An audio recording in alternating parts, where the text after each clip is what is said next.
The movie kicks off in the busy streets of New York City. We see two young guys, one named Ben and the other Jack. By coincidence, they both jump into the same cab, but each one wants the driver to take a different route. Their argument gets heated until the driver loses his patience, kicks them both out, and drives away. Right after that, we realize Ben isn't just any ordinary guy. He's actually a slick thief. He pretends to be on the phone, bumps into a man who's on his way to meet his girlfriend, and in seconds, he swipes the man's wallet like a pro. When he opens it, he finds a photo of the man's girlfriend, whose name is Mia. Ben tosses the wallet in the nearest trash can, but for some reason, he keeps the photo. And then fate steps in. Ben spots Mia walking out of a photo studio, and her beauty completely stuns him. Without even thinking, he starts following her until she walks into a cafe. Inside, he accidentally bumps into her again and swipes her phone, only to return it a moment later, pretending he found it in the restroom. Just an excuse to talk to her. Mia thanks him, buys him a drink, and asks where he's from, since he clearly doesn't look like a New Yorker. That's when Ben opens up. He's in New York to meet his father for the very first time. His mom had left his dad when she was pregnant, and he's never seen him since the day he was born. Before she passed away, she gave Ben his father's location and asked him to find him. As Ben shares his story, his eyes lock onto Mia with nothing but admiration. And surprisingly, she starts giving him the same look back. But suddenly, the man Ben stole the wallet from earlier walks into the cafe. Turns out he's Mia's boyfriend. The tension skyrockets. Ben tries to sneak out, but Mia's boyfriend studies his face and realizes he's the thief. Calmly, he grabs Ben's arm and makes him sit down. Ben, nervous, tries to pay the bill and leave. But then he realizes his own wallet is missing. The shock? Mia's boyfriend had already pickpocketed him. He pulls out the wallet, shows it's empty, then, mocking Ben, shoves some cash into his pocket like he's a little kid. Humiliated, Ben snaps. He grabs money from the cashier and storms out. But just as he's leaving, Mia's boyfriend calls after him and tosses him his car keys. At that exact moment, Mia notices some recent photos of her and her boyfriend, and it hits her. He's not just cheating on his wife, he's also a thief. Disgusted, she decides to leave him for good. She runs after Ben instead, admitting that she's actually into him. Meanwhile, in another part of the city, we're introduced to a young woman named Rivka, who heads to her friend's jewelry shop to buy a diamond piece for one of her clients. Rivka was in a rush. She had to deliver a diamond piece. Her wedding was the very next day. After agreeing on the price with the jeweler, she noticed pictures of his kids and asked about them. He told her, "They're my whole life. I just want to give them everything, especially after my wife left me." She shaved her head and became a nun because she believed marriage was a sin. His words touched Rivka. She softly replied, "In my faith, brides also shave their heads before marriage." Then, without warning, she removed her wig, revealing her shaved head. That moment hit him hard. He remembered his wife, but felt a huge difference. His wife shaved her head to leave him. Rivka shaved hers to be with the man she loved. And from that moment, he silently fell for her. The next day, Rivka got married, happier than ever, while the jeweler kept his love buried in his heart forever. The photographer and Jack. Next, we meet a young photographer who's in love with New York City. She jumps into a cab, wanting to capture every corner of the city. Suddenly, Jack gets in the same taxi, clearly in a rush. When he notices her, he freezes, embarrassed, and almost gets out.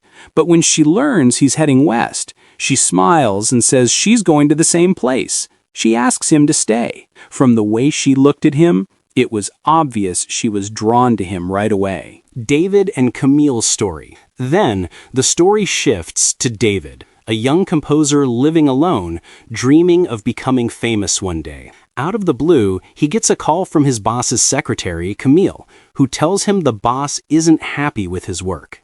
After a tense exchange, his boss decides to send him a book, something that might teach him to start all over again. Camille delivers the book and leaves it at his door. David picks it up and starts reading, believing it could change his future. But the very next day, he calls Camille. Not just because the book is 800 pages and he's only on page 20, but because he's already grown attached to her, even without meeting her. In a bold move, he asks her for a picture. She agrees, but sends one without showing her face. Then she promises, "If you finish the book, I'll show you my face." Her words light a fire inside David. He dives into the book with everything he's got, reading for hours, calculating how long it would take to reach the very last page. When David calculated how long it would take to finish the book, he realized it would take forever. Without thinking, he called Camille and told her he was quitting his job, almost like saying goodbye. But just a few minutes later, he got a message from her. She told him a story. The greatest composer in the world once finished the very same book in just 26 days. But he didn't do it alone. He had a student who stayed with him the whole time, helping him through every page. In the end, he fell in love with her and married her. Then Camille added, "I've decided to do the same. I'll help you finish the book." And then came the surprise. She said she was standing right outside his door. David rushed to open it, his heart racing. When he finally saw her face, he was stunned by her beauty. At that moment, he wasn't just motivated to finish the book. He wanted to marry Camille. The writer and the girl next, we see a writer standing in the street, smoking a cigarette. Suddenly, a beautiful girl walks up and asks him for a lighter. He quickly hands her one, lights her cigarette, and starts showering her with poetic, romantic lines from his novels, trying to impress her. But the girl stuns him. She tells him she's a call girl, completely unaffected by his words. She hands him her card, says he can call her if he needs her, and walks away, leaving the writer frozen, embarrassed by the situation he just put himself in. Rick and the pharmacist's daughter. Then comes the story of Rick, a 17-year-old pharmacy student. Just before graduation, his girlfriend dumped him for another guy. Heartbroken, Rick didn't know what to do. That's when the pharmacist he worked for suggested he'd take his daughter to prom, just to make his ex jealous. When Rick saw a picture of the daughter, a beautiful girl, he agreed instantly. He rented a fancy car, dressed sharp, and went to pick her up. But then came the shock. She was in a wheelchair. Even so, Rick couldn't back out. He took her to the prom. Inside, he saw his ex with her new boyfriend, so he introduced the pharmacist's daughter as his new girlfriend. Everyone's eyes were on them as they entered. Then, out of nowhere, she told him, "I want to dance." Rick hesitated, but then he held her close and danced with her, while she stayed in her chair. It was a moment full of emotion and meaning. After the prom, Rick's friends tossed him a bottle of alcohol and drove off with his car, leaving him behind.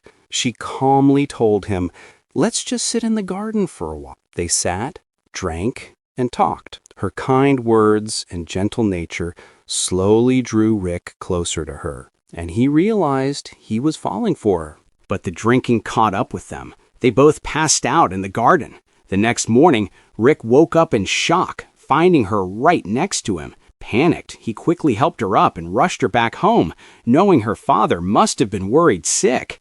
And at that moment, Rick discovers the pharmacist's daughter isn't paralyzed at all. She's an actress, and the whole thing was just a performance. Her father explains that she used the opportunity to test her acting skills. Rick feels relieved that she's actually fine, especially because he's already fallen for her. And now, he wants to continue his life with her. After that, we move on to Jack's story. He meets a beautiful girl, and they spend a lovely time together. They agreed to meet again at the bar he usually goes to. But on her way there, the girl starts to panic. After all, Jack is still a stranger to her. She hesitates, but finally decides to go and tells herself this will be the last time she sees him. Jack, on the other hand, has already fallen for her. He heads to the bar, waiting for her, ready to confess his feelings. Time passes, and she doesn't show up. Jack loses hope, steps outside, and raises his hand to catch a cab. But suddenly, he sees her right in front of him, smiling sweetly. In that instant, she can't hide her feelings anymore. She gets into the cab with him and finally admits she loves him too. Then the focus shifts to the photographer. She's sitting in a cafe where the writer usually hangs out. They exchange shy glances. The photographer leaves her camera recording while she heads to the bathroom. In that moment, the writer steps in front of the lens and quietly confesses his admiration for her, speaking in his own poetic way. Before she returns, he slips out, not wanting to embarrass himself like he did before with the other girl. Next, we dive into a completely different love story, this time between a father and his little daughter, Tia.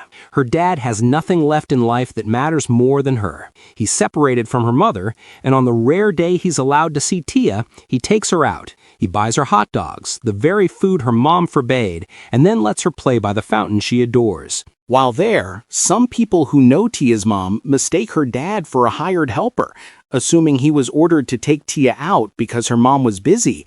This deeply hurts him. Upset, he takes Tia back to her mother. When the mom finds out he let her eat a hot dog, she scolds him, insisting she wants to raise Tia with more discipline. But the father gently argues that what Tia needs most right now is her mom's love. The mother softens, a bit embarrassed, and asks him to take Tia again the next day since she has to travel. He's overjoyed to have more time with his daughter. The following day, he takes her with him to the theater, where she watches him perform his show. And in that moment, little Tia beams with happiness, proud to see her dad shine on stage. The next story is about an old painter. He comes out of his apartment and heads into a shop to buy a few things. There, he spots a stunning Thai girl. From the very first glance, he's captivated by her beauty. He rushes to a nearby restaurant, pulls out a napkin, and quickly sketches her face before the memory fades. Later, at home, he turns that sketch into a large, beautiful portrait. In that moment, he realizes he's fallen in love with her features. The next day, he follows her through the streets until he finally gathers the courage to approach her. He asks if she'll let him paint her. Surprised, the girl wonders why he chose her of all people. The painter is struck silent, unable to explain. All he can do is plead with her to come to his apartment so he can paint her properly. He writes down his address, giving her space to decide. But she doesn't need much time. That night, after the store owner she works for falls asleep, she sneaks out and heads to the painter's apartment. When she arrives, she's shocked. The old man has passed away. His landlord is already packing up his belongings. Heartbroken, she leaves. But then she notices the napkin sketch he made of her lying on the ground. She picks it up, takes it home, and cuts out the eyes from one of her old photos, placing them onto the drawing. For the first time, she smiles, happy that she could complete the portrait exactly how the painter had wanted. Then we shift to another story. A well-dressed man is standing outside a fancy restaurant, talking on his phone. Suddenly, a beautiful woman steps out, asks him for a light, and he obliges. She takes a long drag, her eyes fixed on him with clear attraction. Without hesitation, she tells him she doesn't love her husband and that she's into him instead. The man can hardly believe it. A gorgeous woman like her choosing him. Excited, he agrees to go out with her. But just as quickly, she laughs and reveals she was only joking. With a sly smile, she turns around and walks back inside to her husband, leaving the man stunned. Next, we meet a couple who've been together for a while, but their relationship is on the verge of collapse. The girl feels bored and neglected, convinced her boyfriend only thinks about himself. She tells him she's ready to leave, but instead of fighting back, he surprises her. He takes her to a travel agency, knowing her dream is to visit Rome. When she realizes he's actually planning the trip, her heart melts. In that moment, she knows he loves her more than she ever imagined. Then we're introduced to an elderly couple, both in their 80s, celebrating their 63rd wedding anniversary. They walk hand in hand along the waterfront, returning to the very spot where their love was born. Their eyes sparkle with the same passion they had decades ago, as they relive their happiest memories together. And finally, the film comes full circle. We discover that the photographer has been moving through the city, capturing every precious moment of these 13 different love stories in New York. Each tale carried its own unique struggles, emotions, and details, but they all had one thing in common: love. And that's how the film ends, with the message that love, in all its forms, connects us all.